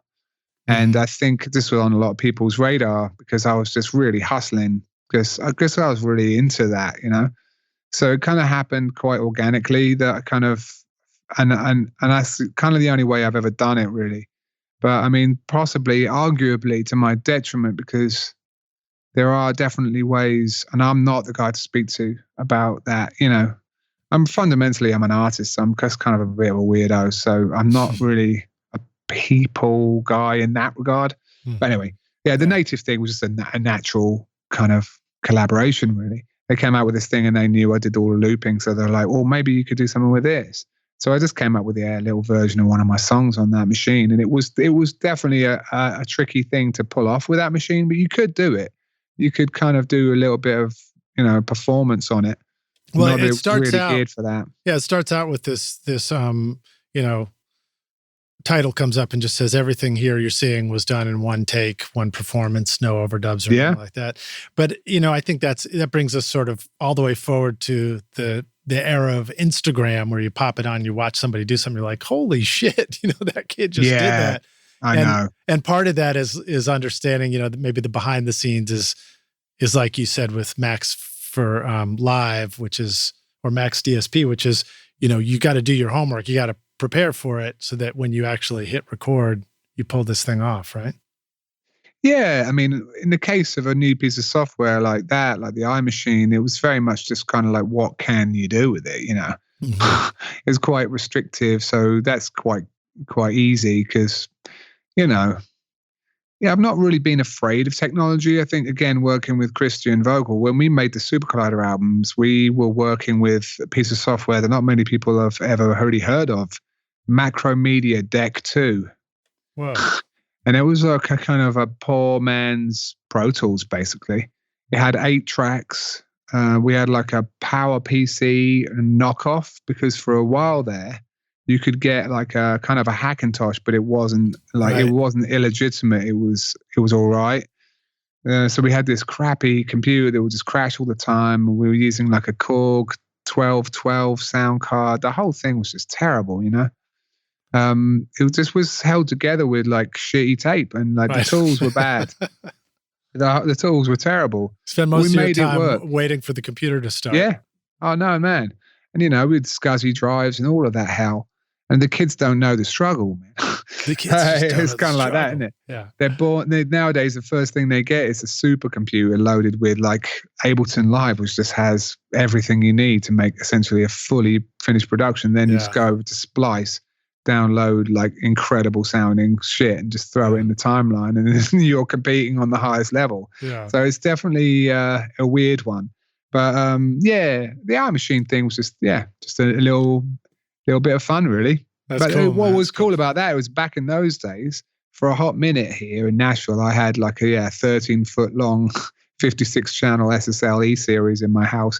So that was fun. You get a little glimpse of that at the end of that shot. Yeah, that was cool. You head down to the office and just plug it into your computer. Yeah, totally. Well, cool. So Rockstars, check that one out. It's just very cool. And again, I know you're humble about it, but your singing voice is just awesome. Thank you. You got a great soul voice for singing. Very cool. Thanks, and so, part of that I want to pivot to is talking about just songwriting for you too. Right. One of the things that's cool about your songs is lyrically, they're straightforward, simple, and there's something cool going on. And I wanted to ask if you want to talk about how you create your lyrics. Do you have any sort of a writing routine that you like to stick to that helps you stay creative on a daily basis? Yeah, it's weird. I've kind of over the years become a bit more afraid of lyrics almost. I think, I don't know why. Partly because we'll find you out, man. Well, I think it's very important. And I've done a lot of co-writing, as I sort of alluded to earlier. I kind of co-wrote a song that Haley Steinfeld put out called Let Me Go, which is kind of close. I think it's nearing 1 billion streams. And, so it's a big song. Yeah, it's a really, really. I haven't done a lot of pop writing, but that one landed, and I don't know. Sometimes I have really good days, and what's interesting, I find that I'm much better at writing lyrics for a stranger than I am for myself at this point, which is, I don't know what that really says about me. Probably need a therapist on board for that. But which was Haley? Sorry, which is the track from Haley? Let Me Go, it's called. Okay, cool. Yeah. I'm going to add that to the playlist. Yeah. Oh, yeah. Why not? I mean, yeah. I mean, that, and I also have I got a couple of Grammy nominations. One was for a song I wrote with Leanne LaHavis called Green and Gold, and the other's for a song I did with a UK artist called Muramasa. It's called Nothing Else. And I sing on that one. And I've really enjoyed, over the years, recently doing a lot more co-writes and collaborations. I've done a lot of those, and yeah, it's interesting. I don't know. Maybe it's because of that co-writing thing. I'm finding it a little bit harder to do my own material. I don't know. Miss time in life because I'm torn, and the podcast and the hours that I'm spending these days. We've got a 5-year-old as well. He's home the whole time through all this pandemic. So it's a bit of a weird time for me to talk about that process, because I tend to just have a few hours at night to do everything audio. Right. Doing this interview is a bit of an exception. I had to sort of plan it and everything. No, of course, it's great. I love doing it. But so, yeah, I was thinking about this exact thing last night. I was sort of outside feeling a little bit down because I was like, why can't I finish this song? I've been working on a couple of songs. My wife has been writing lyrics with me a fair bit. And cool. On my last records and on a few other ones, we've collaborated. I really enjoy that process. I don't particularly feel like I need to do everything at this point. And I've definitely felt like the most successful things, or the most, I don't know, I've enjoyed working in teams. And I think I know myself that I feel like I ought to be able to do everything alone or something. But I think I really know deep inside that it's way better to share the experience and to sort of, and to, I don't know, just connect with people. So I'm missing that a lot. And I think last night it kind of hit me, like this whole wave of separation. I really need other people more than I suppose I was aware of. And I feel you. I mean, I think that's probably a common thread for a lot of us too, because as you acquire a studio and the tools that will allow you to create at the highest level, and as your ear advances to know what things should sound like, and then maybe, for you, I think your performing ability is there.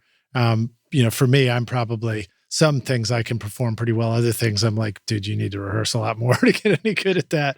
But it's like, there's this temptation to want to do it all yourself to somehow prove that you can. But like you say, every time I'm just in here with people playing, I mean, sometimes it sucks. Sure. Sometimes what we do sucks. Yeah. But other times it's just so much fun how quickly and magically things come together, like you said, with Radiohead. Oh, man. That's the thing. And I don't know, with lyrics specifically, I think the times I've had my best lyrical breakthroughs, as it were, I've just managed to find an opportunity to kind of tap into something very real and just quickly write it down without any fuss. Right. And I think, but it's all well and good to say that, but it's quite hard to cultivate that. I don't think that's something I don't know. I definitely feel, there's no doubt, like when I worked with Beck, for example, like Beck produced a whole album of mine in 2010, Compass. Right. Actually, he kind of produced part of it, and then I finished it off with Chris Taylor of Grizzly Bear, an old friend of mine. And so anyway, working with Beck, one thing I'll say about him, he will write maybe 2 songs a day in their entirety, but he just has a really incredible ability with his lyrical stylings. It's a little unfair sometimes, isn't it? Yeah, he'll just sit in the corner, like literally for 5 minutes, and he's written the entire thing. It's really weird. It's like and I think he really has worked on that. Yeah. And in a way, he has a kind of a recognizable, almost Dada style of poetry association. You know what I mean? Yeah. He's not always writing the most biographical right thing. He wasn't kind it of his got grandfather? playful. Somebody was a big influence on him, and doing like happenings and Right. Yeah, he's had a crazy life. Yeah, he's definitely had a crazy life and a really unique sort of set of circumstances, to take him where he's been, and that whole, he's an interesting guy. I mean, you don't really end up getting to know people like that particularly well because they're quite, special, I suppose. But yeah, I don't know. I thought with him, oh wow, that's a very useful gift. You know what I mean? Right. That was what I came away with that thinking, if you could do that, wow, you've got that license to be you can be very, very prolific. Well, there you go. I guess what you're doing next.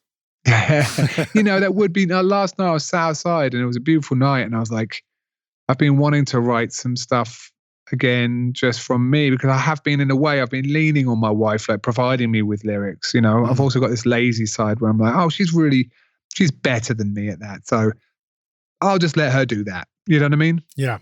Yeah. But I thought there's also this sort of side of you, and that's a little bit of a dangerous thing, because you can be like, you can forget how to do something if you just let someone else do it the whole time. You know what I mean? Sure. And it's an easy habit to fall into. So I think I might need to check myself and try to do something I've been in lots of phases. I've tried to sort of be very elusive, clever with lyrics. And then I've tried to be really simple and a bit more brutal with it. Well, and you talk about being in phases. So I think musically, I'm guessing you found yourself in real phases too. And do you find, have you learned any lessons about the best way to make use of a phase? Do you just fully embrace whatever this new phase is and just make that your thing? How did you even arrive at identities for different records in your career? Yeah, I mean, the biggest sort of identity finding period, I suppose, was that time between making Super Collider records, which was, the last one was 2002, and my first record on Warp, which was Multiply, which came out in 2005. In that 3-year period, I was touring most of the time. And I met this guy, Mocky, who really kind of, I guess woke me from my dogmatic slumbers, something like that. He was like, what have you got? What kind of songs do you have? And I was like, I've got these. And but they're all very brooding and they're all very sort of introverted sonically. And, he would just sit there with a guitar and turn them into sort of these songs that would, you could play around the campfire. And then my initial reaction was like, oh, yeah, but you can't do that. That's just cheapening it. Now it just sounds like, just like any old shit, You can't put it in the people's key. Yeah. He was playing it on the guitar and I was like, ugh. But then we ended up just cutting these demos of those songs and they ended up just being the ones on the record. That's because great. After a while, I came around to seeing what he saw in me. Do you know what I mean? Yeah. He saw me in a different way, very much in that producer's way of oh, you've got this real thing. You don't even know you do that. And I'm like, yeah, I suppose that's it. Sometimes it does take someone else in a way to see what you've got. In the case of working on that record, it was very much he kind of came along and motivated me and sort of and kind of framed my ideas. So he was necessary. That was a classic case in point where I needed someone else, and then we carried on working on the next record, Jim, which was arguably more successful commercially and whatever, but it was very much focused on trying to be more commercial. And ultimately that ended up being a bad thing for me because I'm too much of a real, I know it sounds a bit pretentious, but I'm really in music for a life. I'm not really in it for the quick hit or whatever, you know what I mean? So when I'd come out on stage and I was starting to play those songs, I felt like I was getting into a bit of that clown style, putting on the mask and doing a bit of a show. And I was like, fuck. this doesn't feel good. You know what I mean? I've got to break it. I've kind of got to break what I've created.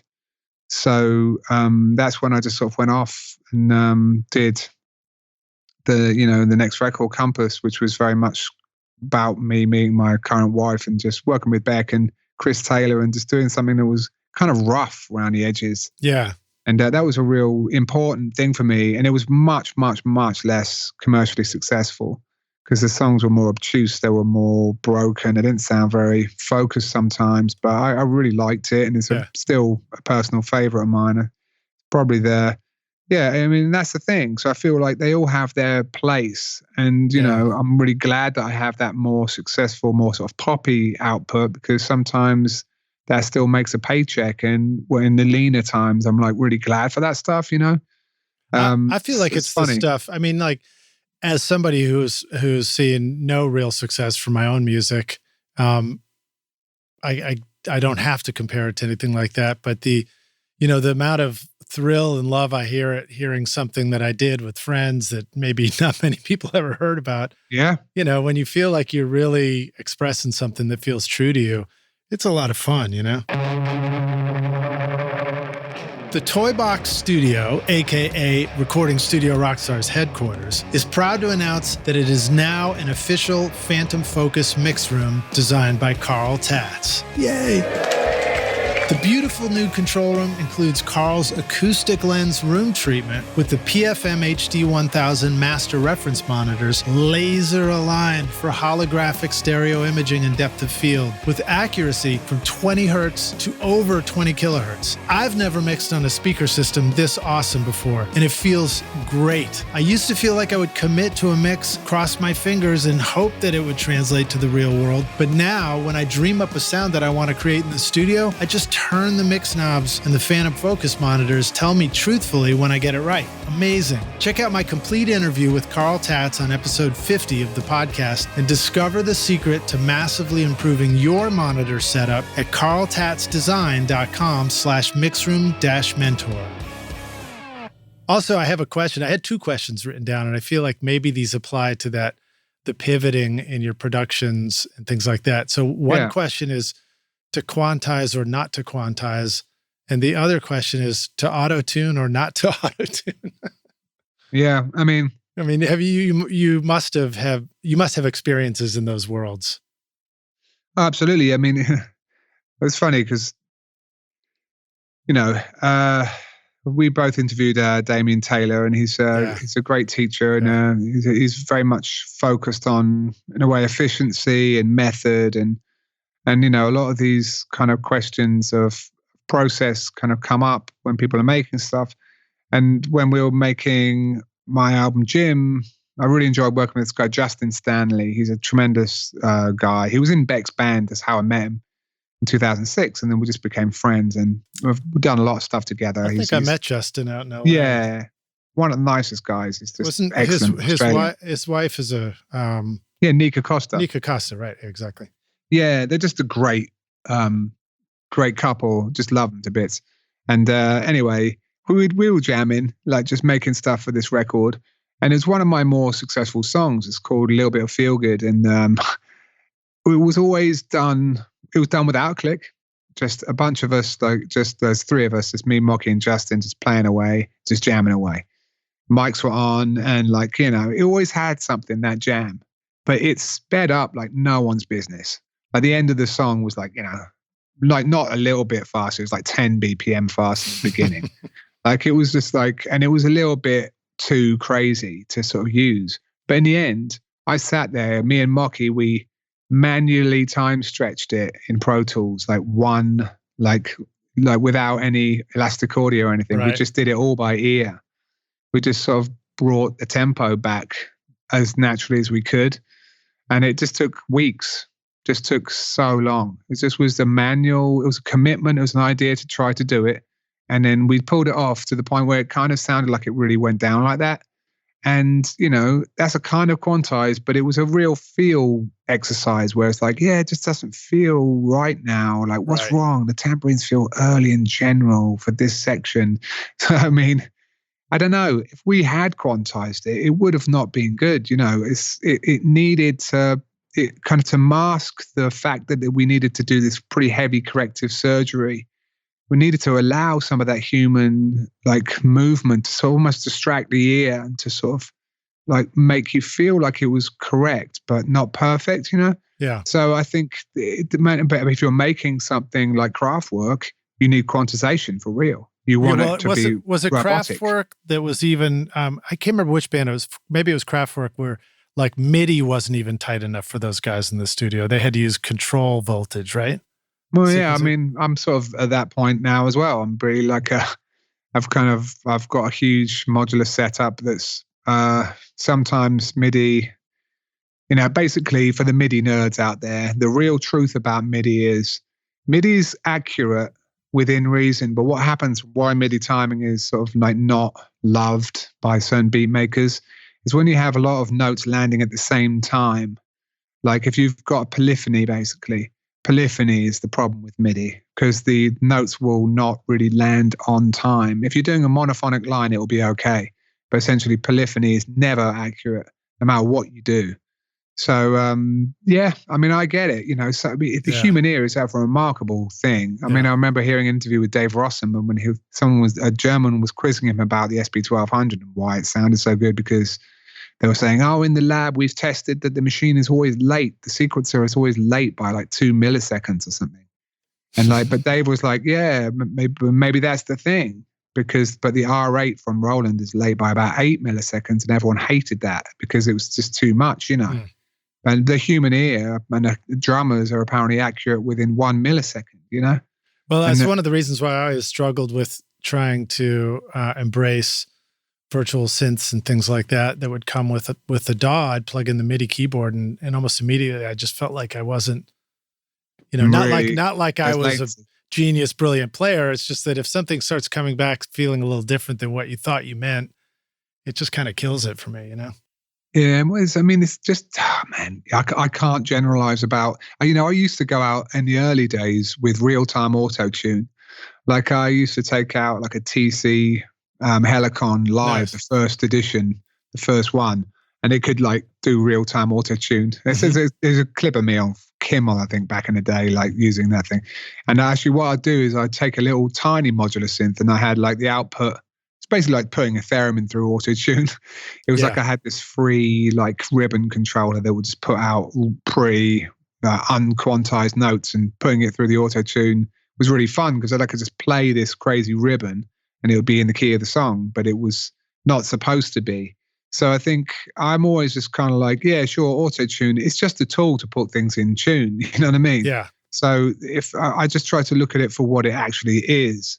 And sometimes people have done great things with the artifacts that come from that. And in a way, you know, like someone like Bon Iver or something, you know, it's a nice sort of nod towards something more futuristic when you've got a song that's really solid, passes the campfire test, as it were. Right. And yet you kind of add these elements of production that are kind of your own take on what would happen if auto-tune was a bit shit, you know, and like a bit blurry, and you did other kind of harmonization off it. And like, I think it's really just where your imagination stops. If you just use the tool as like a brute force thing, it's a bit like adding ketchup to a meal. Like you say, is it good? So it can be great actually, but I wouldn't say you want it on your cereal. Yeah, could just end up with meatloaf in the end.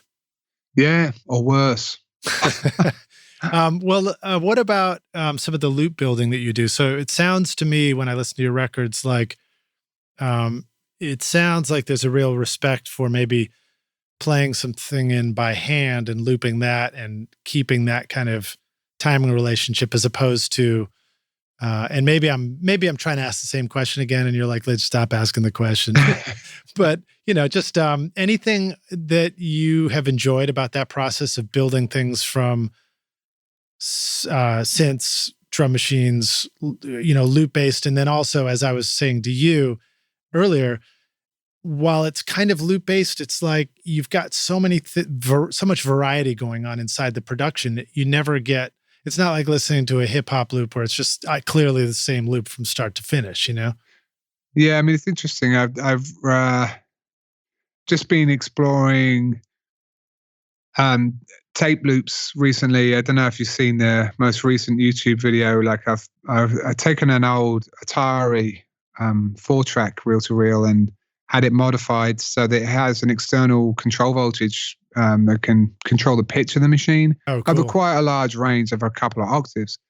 And I've actually MIDI'd it up, the reel-to-reel, so I can play it in key from a MIDI keyboard. So like I can change the speed of the tape in a quantized fashion to musical scales. But also using a short tape loop, I actually printed a click track onto the tape that loops. And then that click track feeds the whole modular system as the master clock. So the tape becomes the clock for the whole system. And the joyful thing about that is when you change the tape speed, the clock also changes speed, and everything down the line is also in time with what's going on the tape, even though it's a different speed. So you can do arpeggios in different keys and do sound on sound and layer them all up. And anyway, it's quite a nerdy process. But I was amazed to see that this tape could be the master clock. You know, the just printing a click track on tape, it can feed like a modular synth setup because there's ways to do that. You know, but what I noticed was if I was really anal and looked at the recordings that were made that way, they were pretty. They were moving, as you'd anticipate, you know, as the tape speed especially gets lower, you've got more of that wow and flutter. You've got that more unpredictability about the way the tape is passing over the whole loop path because it's, you know, it's a physical thing. It had some errors and that passes down the line almost like a butterfly effect. And there's some push-pull in the rhythm. Sometimes it was good. Sometimes it was like something was awry and you were like, it just doesn't quite feel right. So it's funny just to sort of feel that recently. It's kind of like a different kind of looping. It's something I've never experienced before. It's looping that almost has a human quality. You know what I mean? Yeah. It's like a push-pull that's quite small. And I quite liked it for a lot of things, but it wasn't right for everything. So again, it's kind of like this thing of like, so when is that cool?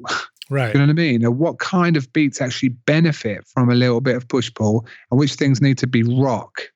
You know, like, so I think there are some things, and now I've played with a lot of good drummers. I've played with James Gadson and Darryl Jones and stuff. And like, I've seen the effect of the way that they create time. Like James Gadson, for example, when he plays a backbeat, it's got such an obvious heft and solidity to it that everything that you do sounds good. Do you know what I mean? Yeah. It's sort of like that lesson of like, he makes you sound good. Well, like you could almost be anywhere on the beat. Yeah, that's the musicians listening to each other. That's what I love about people playing together. It's constantly shifting because everybody's listening to each other, hopefully. Yeah, but I suppose in the case of him, what I was trying to say is that he's almost like the solidity of time that comes from him just makes it all feel, everything feel okay. I don't know how to explain it. So it brings it into this place where you realize, this is the importance of a steady hand behind the rhythm section. Yeah. Or a steady foot. So I don't know. Those experiences have just made me think. But then someone like Darryl Jones, he's playing with time in such an extreme way. Sometimes it's sort of like he almost loses you because the snare is so far ahead and the kick is so far behind the beat. You know what I mean? He's that kind of Dilla world of swing kind of can get too far sometimes. And it's interesting just to see where the edges are with all that stuff. Yeah. And just when it's appropriate and when it's not. And it's sort of like, I don't know, man. It's a constant learning experience for me. It really is something that I go in and out of feeling. Like at the moment, I have a very strange relationship with drums. You know, like I almost have like this, and it's been from touring as well. I've got this fantasy of just trying to do something that doesn't have any drums. You know, it's one of the best experiences though of playing live was with a William Onyeabor band, and it was 2 drummers. You know, it's 2 drummers and like a lot of percussion, talking drum, like and a bunch of congas and loads of really powerful percussion. Yeah. And it's sort of like, and I've been watching my son a lot of the Talking Head stuff. Yeah. And just So the power of percussion. Yeah. And like, it's actually, I'm more interested in percussion than drums. You guys have been watching Stop Making Sense? We have, and the Rome from 1980. Yeah, like, yeah. What about I don't let him have much. What's the documentary? Boy, it's been a minute since I've seen it. It's about Bowie and like finding his sound and playing with a live band before he came up with Fame and stuff like that. I don't know. It's pretty great. I don't remember the title of it, but it's well worth watching. You guys would love that one. I think it's on Netflix or something like that too. Oh yeah, he's obsessed with Bowie, and I've already done the whole rock and roll dad thing. Like, no, listen, son, you need to listen to the good stuff. Yeah.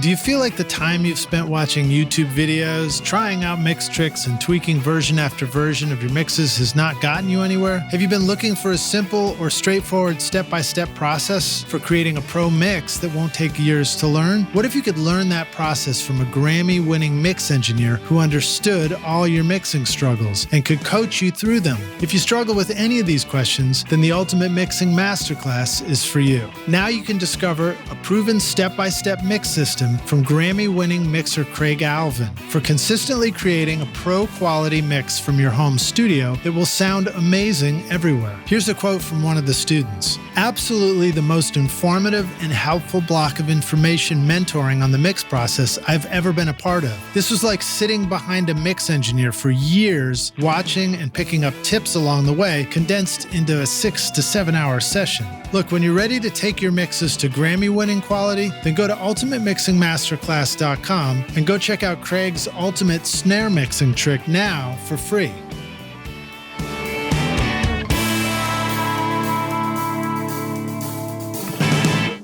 So cool, man. So 2 quick questions about that. Are you, related to that, have you ever been tempted to just kind of travel the world looking for world sounds, going and finding, I don't know, going to Africa and studying, playing there, going to Asia, going to faraway places to just explore the grooves and the sounds? Yeah, man. I mean, that would be amazing. That would really be incredible. Yeah. I mean, it's definitely like, I kind of learned a lot from that experience of doing the On Your Board thing. Just a rhythm section that is that, in a way, it's sort of frantic, but at the same time, it's just alive. It's just bubbling. It's when those people know how to just stay out of each other's way, and there's those polyrhythms. Like, yeah, I mean, I'll never forget that experience of walking onto stage with that rhythm section playing. Mm-hmm. Like, that's the only time in my life I've ever felt like what that is like. It's just sort of, it just makes you feel like it's so much fun. I don't know. It was just so electric. I mean, that was a really pretty magic experience. So I'm not sure. Yeah. I mean, I know there's some incredible players here. I mean, I kind of wanted to access some of those players on my last record, but I didn't get into it really. But I have played with Alex Acuna before from Weather Report. He was on my album, cool. Jim. He came in and played for a session. But those guys at this level, it's a session. They're in and out for a day. It's very different. Yeah. I think you kind of need to go on the road almost, and just to feel that burn and to hear it loud. Yeah. That's the rush, man. Well, sometimes I feel like, I feel exhilarated by the access to so much music so readily that we can sit around and discover. But I also find it frustrating because like there's so much music that I would love to discover and record and hang out with and do that. It's like, I'm going to need multiple lifetimes to pull this off. Oh, definitely. Yeah, man. Well, I will say that William Onyeabor music is really special. I mean, it's just, I loved it from the minute I heard it. It was just, if you've not heard it, it's just really a very unique blend of sound. It's super inspiring because it's DIY in a lot of ways, which I always tend to gravitate towards music that's kind of like that. I don't like my stuff to be too slick. I mean, that's what I was saying a little bit. I kind of started to get a bit slick at certain points in my career, and I kind of had to move away from that. So William Onyeabor, sorry, I was just searching that. So like Anything You Sow, Atomic Bomb, is that the right stuff? Yeah, that's the right stuff, man. Right, fantastic, man. I'll throw that into your playlist too. Oh, so please, that was really good. We did a record actually. That is actually available at some. I don't know how you get hold of it, but on Laukebop, who have put out, most recently and most notably, I suppose, the Floating Points and Pharoah Sanders record that everyone's talking about. It's on that label. Very cool. All right, dig it. Well, dude, you've been super generous with your time, man. Thanks for hanging out with us for so long. Oh, pleasure. Let me take us to a couple of closing questions. Right. Well, I'll hit you with this one first. So I like to ask guests, to share a recording tip, hack, or a secret sauce, something that the rock stars can use on their next session. We talked about a lot already, but is there anything else that comes to mind that you might want to share with? Very simple thing that I really love doing. Bit of a pain in the ass, but if you've got, maybe it's specific to this house, but I don't think so. Like I'll record the lead vocals, usually just in this room I'm in now, and it's not the driest of rooms, but it is fine. But then adjacent to this room is kind of like a corridor, basically, and has a stairwell and. If you're going to be technical and try and do too many recordings in there, you'll notice a lot of the floors in the room, including a lot of machine noise from like the neighboring fridge and everything. Uh-huh. But I'm getting to my point.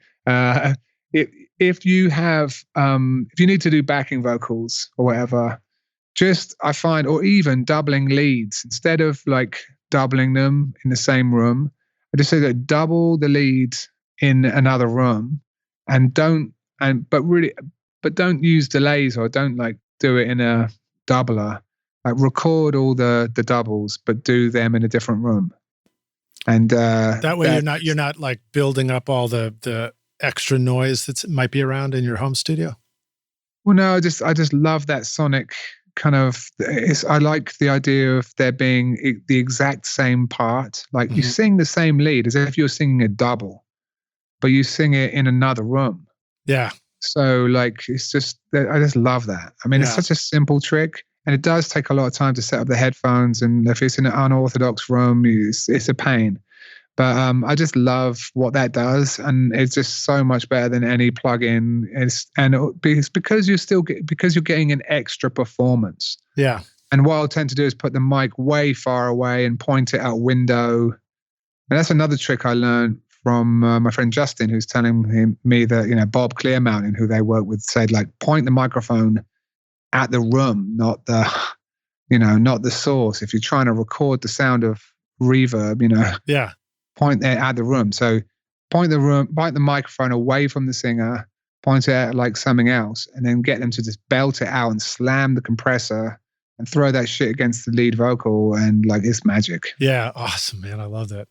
Yeah, I got it. As soon as we're done, I'm gonna go record some vocals. I promise. It's so cool, though, isn't it? It's like, I don't know. And what I love about that kind of stuff, and I mean, aside from that, I've done stuff, and people see, maybe you put this in the show notes. Like I did a thing with Sound Toys, which as a trick I do a lot, which is a very speed trick. You hear it on my song with Muramasa than nothing else, and it's very much from that Prince era, Camille pseudonym that he had, like. You slow down the track, and then I'm not talking about time stretch. I'm talking about old school slow down. Slow the 4-track down kind of stuff. Yeah, exactly. So you got the pitch and the time slowing, and then sing on it at that speed, and then speed it back up to its real speed. So, you've got your kind of chipmunky voice essentially on top of it, but then you use a formant shifter, only the formant shift on the vocal. Or whatever you've recorded, and bring it back to sort of normality, as it were. But something's changed along the way. But the joy of doing that, why I love to do that in sessions, is because it's so fun for a singer, for example, you've got so much more time to do licks, for example. Yeah, right. So you've got all that. You've got like maybe twice as much time to do a crazy run And the timing you can have for phrases is amazing because you can just get in the micro timings.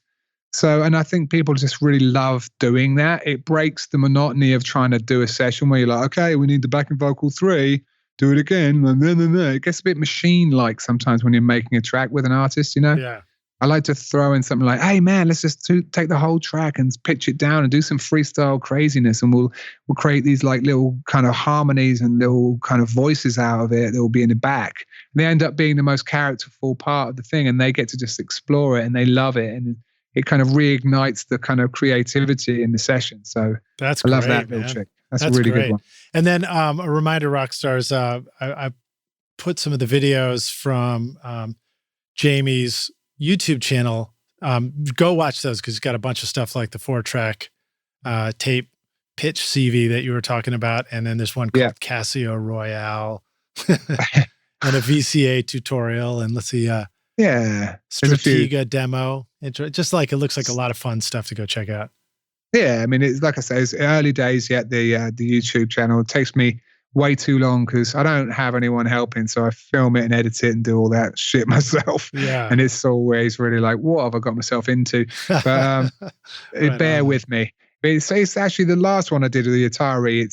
It's almost looking like a real production.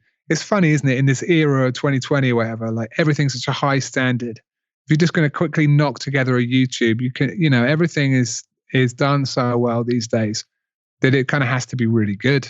Yeah, I love that. Which means you have to learn everything. So Rockstars, you'll be hearing this later. We're recording this in 2021, but we're still referring it to as the era of 2020. Right. Because it is, right? There is that. Yeah. The 2020s. Awesome. Well, we're living in the 20s. Dude, so cool to hang with you, man. Thank you so much for hanging with us on the show. Here's our closing question. This one is hypothetical, but you get to go back and take the Wayback Studio machine, go find young Jamie, who's, you know, it's like, what should I spend my 2,000 pounds on that Gran left me? And you say, well, I guess how would you say it? You'd probably slow the track down, then you'd say it, then you'd speed it back up, then you'd format shift your voice back down. So you'd say like, Jamie, I've come back in time to give you this one bit of advice. Here's the single most important thing you need to know to be a rock star of the recording studio yourself one day. What advice would you go back and give yourself if you could? Well, it's interesting because you kind of, I think if I could have done anything different, maybe that's one way to interpret this question. It's just not waste my 20s so much. Right. So I think I was sort of, I didn't really finish a lot in that era, and I kind of was doing a lot. And I think sometimes you kind of just feel like you kind of, you feel like you're heading towards a place, but I think a lot of people get stuck in this looking for perfection thing, and they actually don't ever finish anything because they're thinking, oh, I could do it better. And now I know a bit more, I can do it better. I think the best thing you can do is just leave a trail behind you of everything you do is work in progress.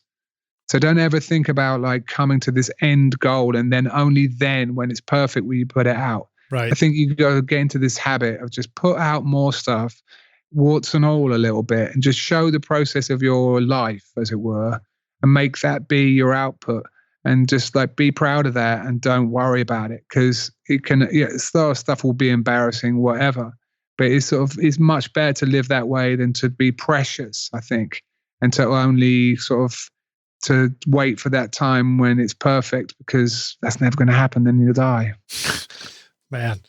And think of all that music I just said we got to record too. So we got a lot to do.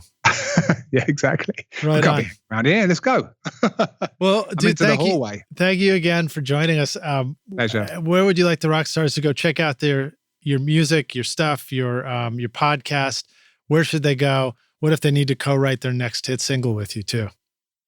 Yeah, I mean, I've still got an old school homepage. It's JamieLidderdalemusic.com. Like all the podcast episodes there are archived. There's, some contact information and a couple of old videos. I'm not particularly great at keeping that going, but obviously I'm on the Twitter, the Instagram, just Jamie Liddell, I'm easy to find. Awesome. Obviously, I'm massively popular, so you just find me, no problem. But yeah, so, I'm around. Right But on, yeah. dude. And Rockstars, we've got links in the show notes, so you can just click over. So make sure you go listen to the records, which will blow your mind, and check out the YouTube videos as well. Dude, thanks, man. All right, dude. Look forward to hanging and having some coffee face-to-face sometime Let's soon. do that. All right, man. Talk to you, dude. Talk to you soon. Cheers. Bye.